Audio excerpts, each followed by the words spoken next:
Hello dear students, Uttarakhand polytechnic प्रवेश परीक्षा यानी कि जीप 2020 का रिज़ल्ट कल घोषित हो चुका है और आप सभी लोगों ने अपनी रैंक चेक कर ली है। मेरे पास बहुत सारे मैसेजेस आ रहे थे, बहुत सारे क्वेश्चंस आ रहे थे, इतने सारे कमेंट्स थे कि मैं सेपरेटली हर किसी का रिप्लाई नहीं कर पा रही थी। फिर भी मैंने कोशिश की कि आप लोगों को आपके डाउट्स क्लियर कर सकूं। इसलिए आज का वीडियो मैं बना रही हूँ। आपके सारे क्वेरीज़ और सारे डाउट्स को क्लियर करने की कोशिश मैं इस वीडियो में करूँगी। तो बढ़ते हैं वीडियो पर आगे। पहला क्वेश्चन आप लोगों का है, सबसे कॉमन क्वेश्चन, कि काउंसलिंग कब स्टार्ट होगी। देखिए, यूबीटीआर की तरफ से रिज़ल्ट के डिक्लेरेशन की जो विज्ञप्ति आई है उसमें ये मेंशन किया हुआ है कि अक्टूबर फर्स्ट वीक में काउंसलिंग स्टार्ट हो जाएगी। तो ऐसा लगता है कि अगले 2 से 3 दिन में ऑफिशियल नोटिफिकेशन काउंसलिंग के लिए आ जाएगा। जैसा कि मैंने आपको पहले भी बताया था कि काउंसलिंग 3 चरणों में होती है। पहली काउंसलिंग में सभी लोग पार्टिसिपेट कर सकते हैं।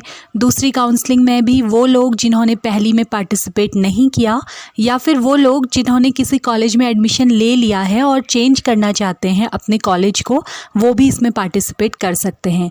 वैकेंट सीट्स पर थर्ड काउंसलिंग होती है और अगर फिर भी सीटें वैकेंट रह जाती है तो चौथी काउंसलिंग इंस्टीट्यूट लेवल पर होती है।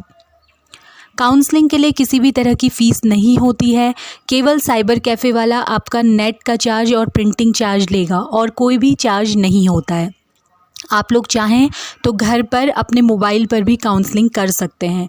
काउंसलिंग किस तरह से करनी है, क्या उस पर ध्यान रखने वाली चीज़ें हैं, ये सारी बातें मैं जैसे ही काउंसलिंग का नोटिफिकेशन आएगा आप लोगों से शेयर करूंगी। बहुत छोटी छोटी बातें होती हैं जिनकी वजह से आपका एडमिशन कैंसिल तक हो सकता है। तो वो क्या चीज़ें होती हैं हम नेक्स्ट वीडियो में बात करेंगे। सेकेंड चीज़, जो बच्चे बहुत पूछ रहे थे कि फ़ीस कितनी होती है। देखिए, गवर्नमेंट कॉलेजेस में 13,000 रुपीज़ होती है tuition fees plus PLA fees. बाकी 4,000 रुपीज़ होती है आपकी हॉस्टल फ़ीस। जिन कॉलेजेस में हॉस्टल है वहाँ पर को 4,000 रुपीज़ हॉस्टल की फ़ीस भी होती है। तो 13,000 विदाउट हॉस्टल वाले कॉलेजेस में, 17,000 हॉस्टल वाले कॉलेजेस में 1 साल की फ़ीस होती है गवर्नमेंट कॉलेजेस में। वहीं प्राइवेट कॉलेजेस में 35,000 से लेकर 45,000 तक की फ़ीस होती है। तीसरा और सबसे इम्पॉर्टेंट सवाल आप लोगों का है कि हमारी ये जो रैंक आई है इस पर हमें क्या गवर्नमेंट कॉलेज मिल पाएगा, क्या हमें अच्छा गवर्नमेंट कॉलेज मिल जाएगा, क्या हमें अच्छी ब्रांच मिल जाएगी। तो इसको डिटेल में हम डिस्कस करेंगे। मैं आप में से बहुत सारे बच्चों ने ये पूछा था कि किस कॉलेज में कितनी रैंक तक एडमिशन हो जाएंगे। देखिए, किसी कॉलेज में कितनी रैंक तक एडमिशन हो जाएंगे ये बता पाना पॉसिबल नहीं है, क्योंकि ये वेरी करता है हर साल। मान लीजिए अगर देहरादून के बच्चे ज़्यादा इस बार अपेयर हुए हैं और उनकी रैंक ज़्यादा आई है तो ऑब्वियसली पिथुवाला में हाई मेरिट जाएगी, लेकिन हो सकता है किसी और साल वही मेरिट लो जाती। तो किसी कॉलेज, पर्टिकुलर कॉलेज के लिए बता पाना पॉसिबल नहीं है। हाँ, लेकिन जो टॉप 10 कॉलेजेस हैं उनके बारे में हम एक अनुमान ज़रूर लगा सकते हैं कि कितनी रैंक तक टॉप 10 कॉलेजेस में आपको एडमिशन मिल जाएगा। तो इंजीनियरिंग ग्रुप, फार्मेसी ग्रुप और ए ग्रुप के लिए, लेटरल एंट्री ग्रुप के लिए एक एनालिसिस मैंने किया है, वो आप लोगों से डिस्कस करूँगी। इंजीनियरिंग ग्रुप में टॉप 10 कॉलेजेस में लगभग 2,300 सीट्स हैं, 2,300 सीट लगभग हैं। फार्मेसी में लगभग 400 सीट हैं और लेटरल एंट्री के लिए लगभग 400 सीट हैं। तो अगर आप टॉप 10 कॉलेजेस में एडमिशन चाहते हैं, जनरल कैटेगरी में 1200 से 1400 के बीच अगर आपकी रैंक है तो आपको टॉप 10 कॉलेजेस मिल सकते हैं। अगर आप किसी रिज़र्व्ड कैटेगरी से आते हैं तो चांसेस बढ़ जाते हैं, 2,500 तक भी आपकी रैंक है, 3,000 तक भी, तो भी आप पॉसिबिलिटी है कि आपको टॉप 10 कॉलेजेस में एडमिशन मिल जाएगा। अदर कॉलेजेस जो हैं, टॉप 10 कॉलेजेस के अलावा बाकी जो गवर्नमेंट कॉलेजेस हैं वहाँ पर मैंने 10,000 रैंक तक भी एडमिशन होते हुए देखे हैं, सिविल, मैकेनिकल, इस तरह की ब्रांच में। तो आपको हर काउंसलिंग में अपेयर तो ज़रूर होना है। अगर आप डिप्लोमा करना चाह रहे हैं, आपने एग्ज़ाम दिया है, तो काउंसलिंग में ज़रूर अपेयर हुई। इस बार नहीं तो सेकंड नहीं तो थर्ड और हो सकता है फोर्थ काउंसलिंग में आपका नाम आने की पूरी पॉसिबिलिटी है। दूसरा फार्मेसी की बात करते हैं। फार्मेसी में 400 सीट्स हैं। जनरल कैटेगरी जनरल बॉयज़ के लिए 200 से 250 के बीच पॉसिबिलिटी है कि उन्हें ये कॉलेजेस मिल जाएंगे। फार्मेसी में 9 ही कॉलेजेस हैं, सभी अच्छे हैं। और रिज़र्व्ड कैटेगरी के लिए 400 से 500 लगभग हो सकता है कि आपको एडमिशन मिल जाए। कुछ ज़्यादा मैं इसलिए ले रही हूँ क्योंकि सारे बच्चे एडमिशन नहीं लेते हैं। कई लोगों का माइंड चेंज हो जाता है, कुछ बीटेक कर लेते हैं, कुछ 10th के बाद एग्ज़ाम देते हैं लेकिन फिर 12th कर लेते हैं, कुछ बीएससी में एडमिशन ले लेते हैं। तो ये रैंक जितने भी लोगों ने ली है, ज़रूरी नहीं कि वो सभी एडमिशन लेंगे। इसी तरह से लेटरल एंट्री वाले ग्रुप में 400 सीट्स हैं, तो लगभग इसमें रिजर्वेशन नहीं होता है। 400 से 500 तक हो सकता है कि आपको टॉप 10 कॉलेजेस मिल जाएं। अदर कॉलेजेस की बात करें तो 700 रैंक तक भी आपको अदर गवर्नमेंट कॉलेजेस मिल सकते हैं।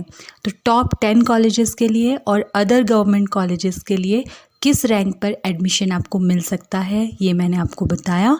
आगे हम बात करते हैं कौन से हैं वो टॉप 10 गवर्नमेंट कॉलेजेस। बहुत डीप एनालिसिस किया है, बहुत टाइम लगाकर एक डिटेल तैयार की है, सारे कॉलेजेस की डिटेल्स चेक की है और एक लिस्ट बनाई है टॉप 10 गवर्नमेंट कॉलेजेस की। कौन कौन सी ब्रांचेस यहाँ पर चल रही हैं, कितनी सीट्स अवेलेबल है, वो सब यहाँ पर हम डिस्कस करेंगे। देखिए, इसमें जो मैंने ऑर्डर रखा है वो इन कॉलेजेस में इंफ्रास्ट्रक्चर की क्या स्थिति है, स्टाफ कितना है, सीट्स कितनी हैं और प्लेसमेंट का क्या स्टेटस है, इन 4 चीज़ों को ध्यान में रखकर मैंने इन कॉलेजेस की रैंकिंग की हुई है। तो फर्स्ट रैंक मैंने दी है गवर्नमेंट पॉलिटेक्निक पिथूवाला देहरादून को। इस कॉलेज में अभी फ़िलहाल 7 ब्रांचेस चल रही हैं और लगभग 280 सीट्स अवेलेबल हैं। स्टाफ ठीक है और हॉस्टल फैसिलिटी यहाँ पर अवेलेबल है। प्लेसमेंट भी और कॉलेजेस के कंपैरिजन में यहाँ पर ठीक हुआ है। देखिए, मैं एक बात क्लियर कर देना चाहती हूँ कि उत्तराखंड के सारे कॉलेजेस में स्टाफ की कमी थोड़ी बहुत है। कंप्लीट स्टाफ कहीं पर भी नहीं है, लेकिन सेटिस्फैक्ट्री कंडीशन में यहाँ पर है। इसी तरह से 100% प्लेसमेंट कहीं पर भी नहीं है। शुरू के टॉप 5 कॉलेजेस में जो बताऊंगी उनमें प्लेसमेंट ठीक ठाक है 50-60%, और बाकी कॉलेजेस में प्लेसमेंट की स्थिति कोई खास नहीं है। तो आपको अपने लेवल से ही प्लेसमेंट या फिर जॉब के लिए प्रयास करना होगा। सेकंड रैंक पर है गवर्नमेंट पॉलिटेक्निक काशीपुर, जो कि उधम सिंह नगर में है। काशीपुर में फ़िलहाल 9 ब्रांचेस चल रही हैं, हॉस्टल की फैसिलिटी यहाँ पर भी है और प्लेसमेंट ठीक है। थर्ड पर है गवर्नमेंट पॉलिटेक्निक श्रीनगर। श्रीनगर में अभी 8 ब्रांचेस चल रही हैं, यहाँ पर भी हॉस्टल फैसिलिटी है और प्लेसमेंट की स्थिति ठीक है। नेक्स्ट फोर्थ पर है गवर्नमेंट पॉलिटेक्निक नैनीताल। नैनीताल में भी फ़िलहाल 7 ब्रांचेस चल रही हैं, हॉस्टल की फैसिलिटी यहाँ पर भी है और प्लेसमेंट की स्थिति ठीक है। 5th पोजीशन पे मैंने रखा है गवर्नमेंट पॉलिटेक्निक द्वाराहाट को, जो अल्मोड़ा में है। द्वाराहाट में फ़िलहाल 6 ब्रांचेस चल रही हैं, हॉस्टल फैसिलिटी यहाँ पर भी है और प्लेसमेंट ठीक है। 6th पोजीशन में मैंने गवर्नमेंट गर्ल्स पॉलिटेक्निक सुद्धोवाला और गवर्नमेंट गर्ल्स पॉलिटेक्निक अल्मोड़ा को रखा हुआ है। इन दोनों ही कॉलेजेस में 4 ब्रांचेस चल रही हैं, स्टाफ ठीक है, हॉस्टल की फैसिलिटी है और थोड़ा प्लेसमेंट यहाँ पर भी हुआ है।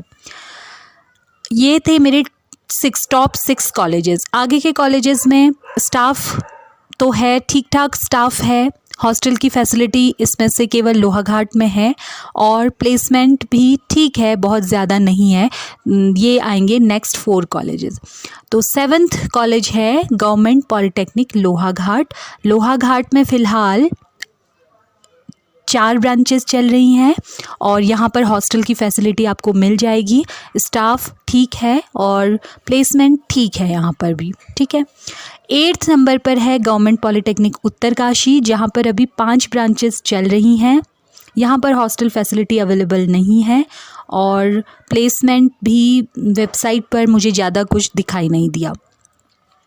नेक्स्ट है 9th नंबर पर गवर्नमेंट पॉलिटेक्निक नरेंद्र नगर।